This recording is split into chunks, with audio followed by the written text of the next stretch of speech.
Welcome to Eagle News Canada. I am Lou Aquino. Here are this week's top stories. U.S. President Donald Trump is expected to promote fight against terrorism in his first trip abroad. Mexican crusader for vigilante justice Jose Manuel Mireles is released from prison. Sierra Leone demands more kaching for its giant bling-bling. Keiko Fujimori is expected to present judicial resource seeking father's release. Now for the details. President Donald Trump will express support for Palestinian self-determination during a Middle East trip this month, suggesting that Trump is open to a two-state solution to the Israeli-Palestinian conflict despite not having publicly embraced the idea so far. Trump will use a visit to Saudi Arabia, his first stop, to encourage Arab and Muslim partners to take bold new steps to confront those from Iran, Islamic State, Al-Qaeda, and Syrian President Bashar al-Assad's government who perpetuate chaos and violence. Trump's travels will begin late next week and will also include stops in Israel and Rome, are intended to broadcast a message of unity by visiting holy sites of Christianity, Judaism, and Islam. Trump's meetings with Israeli and Palestinian leaders, currently due to be held separately, will be closely watched for whether he begins to articulate a cohesive strategy to revive long-stalled negotiations. Most experts are skeptical to attempt to chances of brokering a peace accord that ended his predecessors. Trump plans in talks with Israeli Prime Minister Benjamin Netanyahu to reaffirm America's unshakable bond to the Jewish state, and in a meeting with Abbas to express his desire for dignity and self-determination for the Palestinians. Trump is expected to meet Abbas, the Western-backed head of the Palestinian Authority, in Bethlehem in the West Bank. Palestinians were disappointed when Trump failed to mention a two-state solution in a joint appearance with Abbas on May 3rd. Trump sparked international criticism in February when, during a news conference with Netanyahu, he appeared to back away from a long-standing U.S. commitment to Palestinian statehood, saying he would leave it up to the parties to decide. An independent state is not only the aspiration of the vast majority of Palestinians, but has been the objective of successive U.S. administrations and the international community. Mexican authorities released from prison on Friday one of the most well-known leaders of vigilante groups that have been battling drug gangs in the western Mexican state of Michoacan. Here is Cara Cabusao with the story. Jose Mireles, a medical doctor who became one of the most visible leaders of vigilante groups that sprung up in 2013, was arrested for carrying illegal guns. Mireles spent 3 years in prison. He has not yet been declared innocent but was authorized to continue his legal process outside jail. Mireles told reporters as he left prison in Mexico's Pacific Coast state of Nayarit that he needed to go for a full medical checkup as he was suffering from several medical issues. According to a news release issued by federal authorities, Mireles will need to present himself before a judge periodically and pay 30,000 pesos or $1,597 bail. He will not be allowed to leave the country or approach certain people. Federal authorities said that the time Mireles was detained in 2014 in the port city of Lázaro Cárdenas with 82 other people who also were allegedly carrying illegal firearms and who planned to travel to the state capital of Morelia. Upon his arrest, Michoacan was being ravaged by the Knights Templar drug cartel, which had controlled much of the state until an uprising by armed vigilantes that began in early 2013. The government first appeared to tacitly accept the vigilante groups, but earlier in 2014, authorities formed so-called rural police forces to incorporate the vigilantes and said anyone found carrying illegal weapons would be arrested. President Enrique Peña Nieto had sent in military forces to restore order in the state. Troops had captured and killed several leaders of the Knights Templar gang. Reporting for Eagle News, I am Kara Kabusao, and I am one with 25. Going, not quite gone.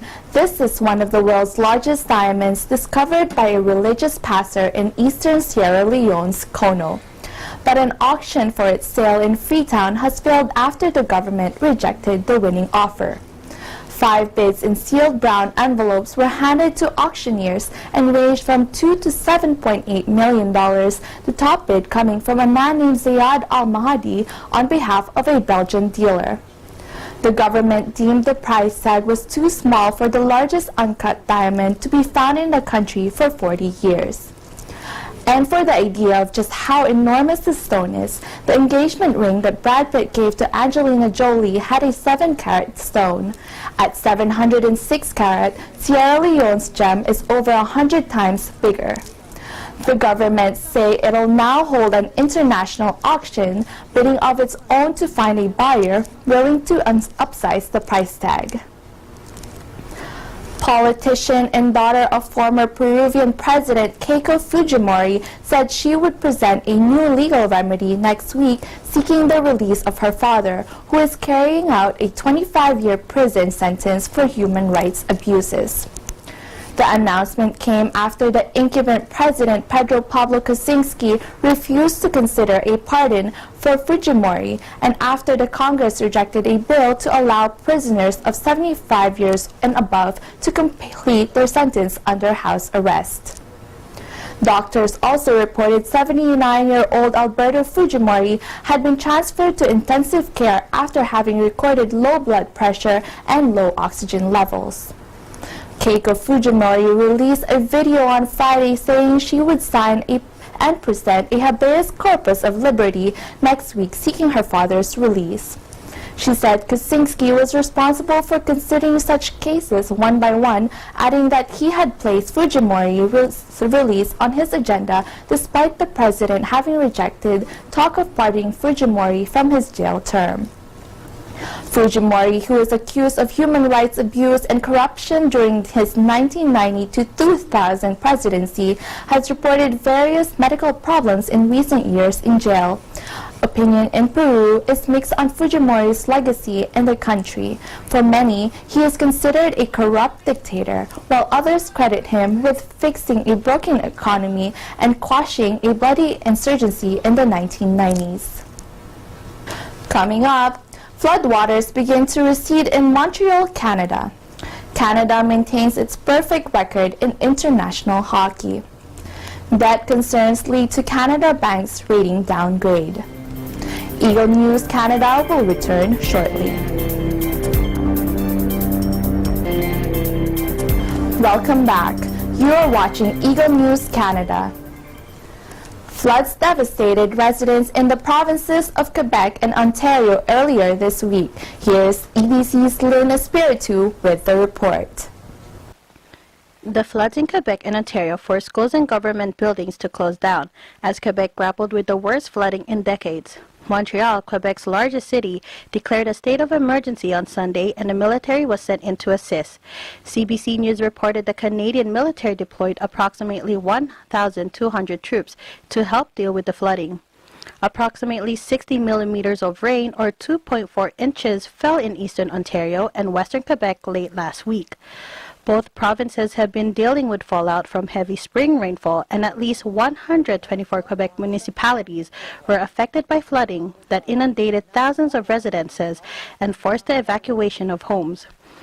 But floodwaters have begun to recede in Montreal and others affected areas in Canada, with local residents returning to clean up debris. In Ile Perrot, a low-lying island in the west of Montreal and also one of the worst affected areas, traffic has resumed on most roads as life returns to normal. Soldiers, firefighters, and other rescuers have left, as local residents are returning and pumping water from inside their homes. Some recalled the arrival of the floods and said that they have never experienced such high flood waters in this area. I had a flood on Sunday morning at 2 o'clock. Because I had 3 sump pumps, just 3, and a lot of water came in overnight. Overnight? And from the river? From the river, because Ottawa had a lot of rain. We had a lot of rain, so the ground was wet and the water was high, but now Ottawa had rain and all of that came down the Ottawa River and that flooded my house. I had about an inch. We've had double the amount of rain that normally for the last couple of weeks, and there's usually a high water in the spring to begin with, and we also had that big snow about a month or so ago? Yes. And I guess that melted quickly. According to official statistics, the federal government allocated as much as $920 million, about $670 million US dollars annually from 2005 to 2014, 75% of which was used for flood relief, amounting to 673 Canadian dollars or about 490 million US dollars. Reporting for Eagle News, I am Lynn Espiritu and I am 1 with 25.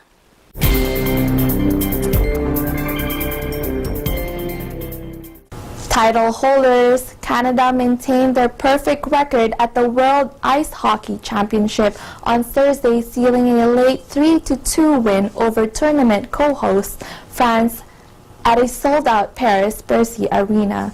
France had been riding high after beating world silver medalist Finland 5-1 and Switzerland 4-3, but fell just short despite pushing the two-time defending champions all the way.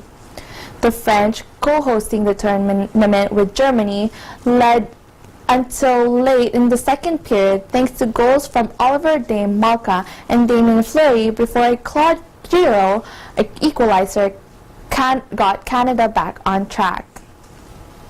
That set the stage for a thrilling third period in which a French own goal following a mix-up between defenseman Jonathan Janil and goaltender Florian Hardy gave the Canadians the 3 points. Despite 5 minutes of superior numbers and several golden chances, the French could not push for extra time. Canada topped Group B with 12 points ahead of Switzerland, who did not play Thursday. The Czech Republic needed extra time to see off Norway 1-0 as both teams, equal on 7 points, target the quarterfinals. In Cologne, Russia also kept their unbeaten run, beating Denmark 3-0 to stay top of Group A with 11 points ahead of Latvia, who suffered for their first defeat, falling 2-0 to Sweden.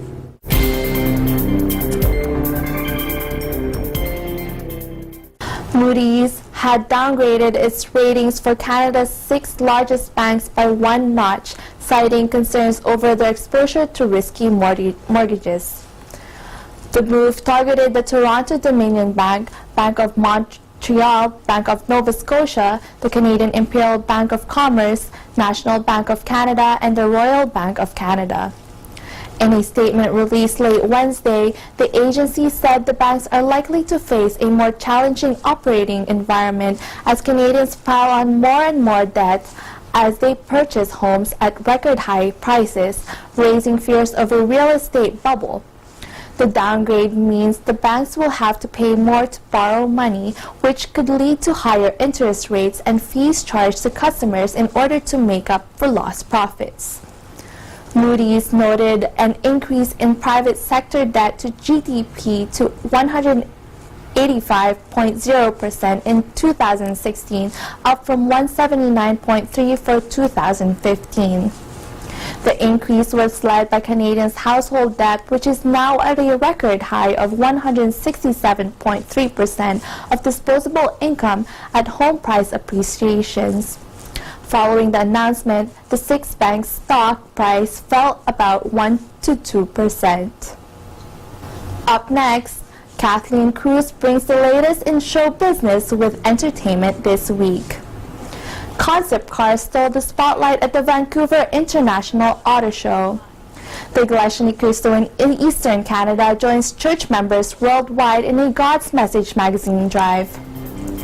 Eagle News Canada will be right back.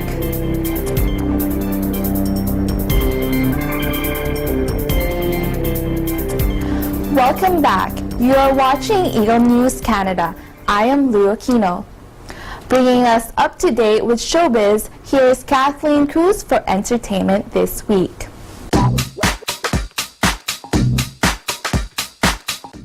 Welcome to this episode of Entertainment This Week. Exciting news, Thor fans! The third installment of the Marvel Comics Avenger, Thor Ragnarok, will be released on October 25, showing new villain characters of Hela and the Incredible Hulk. Plus, Jimmy Kimmel cheerfully opens up about his son's heart surgery.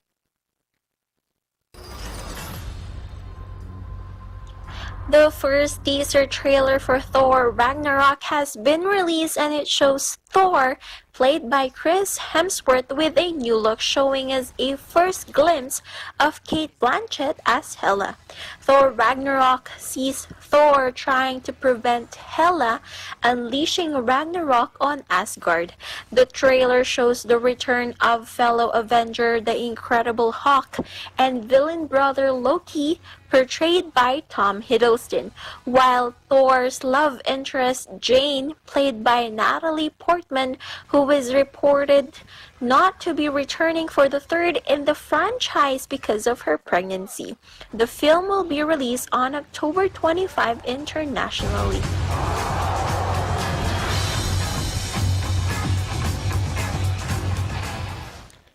American television host and producer Jimmy Kimmel of Jimmy Kimmel Live, a late-night talk show, delivered a tearful monologue about the healthcare debate in Washington.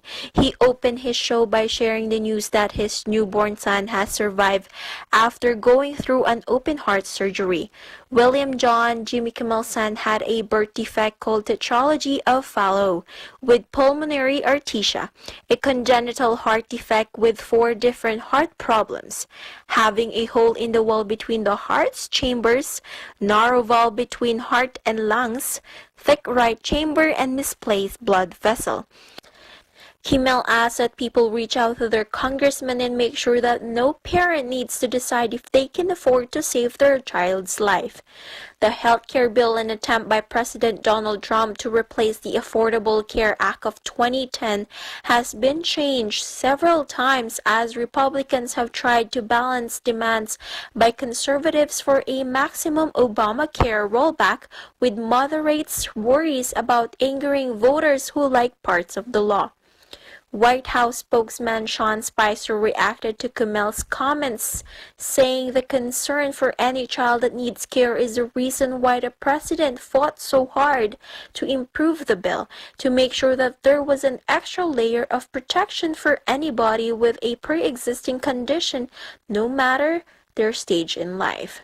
Meanwhile, former President Barack Obama posted similar sentiments as Kimmel's on Twitter that says, "Well said, Jimmy. That's exactly why we fought so hard for the ACA and why we need to protect it for kids like Billy. And congratulations." Kimmel's monologue had been viewed nearly 19 million times on his show's Facebook page and was the #1 trending story on YouTube, viewed more than 9.2 million times, and it was shared nearly 258,000 times on his personal page. This is Kathleen Cruz for Entertainment This Week for Eagle News Canada. I am 1/25. Thank you, Kathleen. This year's concept cars wow spectators at the Vancouver International Auto Show. Arnie Aquino with more.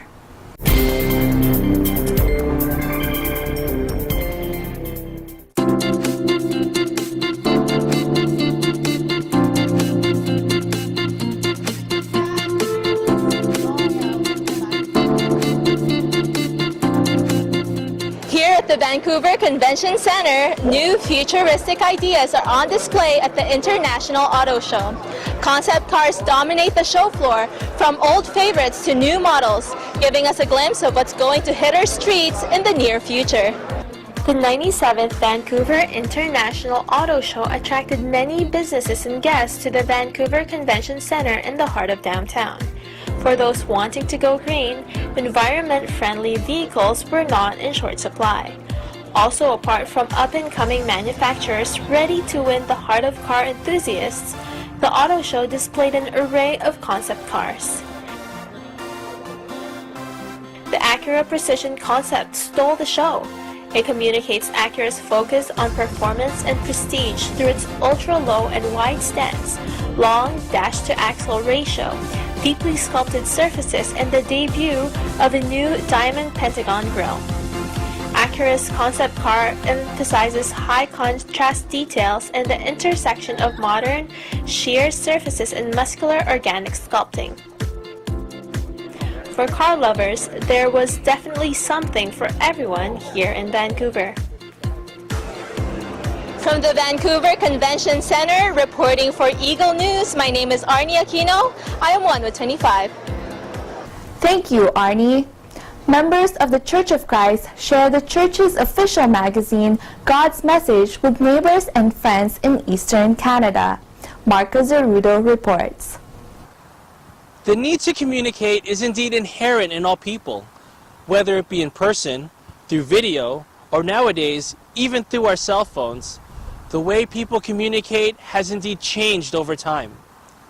A closer look at a worldwide event by this religious organization taking place all over the world in places like Toronto shows the best of both worlds in digital and print media. For centuries, messages and news have been communicated through paper via newspaper and magazines. Technology catches up and the internet comes into place, redefining the rules of media. People are now communicating via video calls and sharing news using social media. This weekend, members of the global church, the Church of Christ, have used both forms of media to communicate the same message. They have personally handed out their magazines to people in their community. Also, this weekend, Brother Eduardo V. Manalo, leader of the Church of Christ, led a live preaching of their doctrines via live video streaming over the internet that was heard in thousands of sites of the Church of Christ in 6 continents all over the world.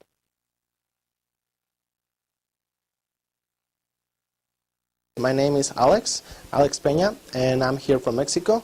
I just got invited here by Enrique, and well, I've been having a good time here. Once I registered, they gave me this magazine, which was about what's the church about, what they're doing, what you believe, why you believe that, a little bit about the history of you, and what kind of stuff are you doing to help the world. I was wearing this translator because the entire message was in, I think it was Filipino language, and well, I don't know anything about Filipino, I just know Spanish and English, and this device was really helpful because it allowed me to understand the whole message in real time, which was really cool. I really appreciate that because otherwise I will not understand a word of this. Of course, there were subtitles on the screen, that's good, but nothing like hearing someone telling you in real time what you are watching on the TV.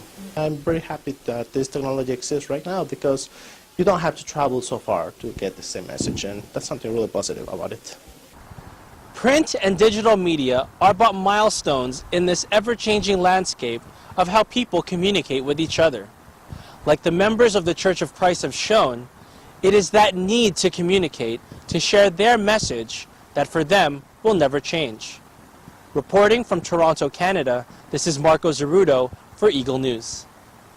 Thank you, Marco. Thank you for watching Eagle News Canada. Visit our website at Eaglenews.PH. Follow us on Twitter at twitter.com/Eaglenews.PH. I am Lou Aquino. I am 1 with 25. See you next week.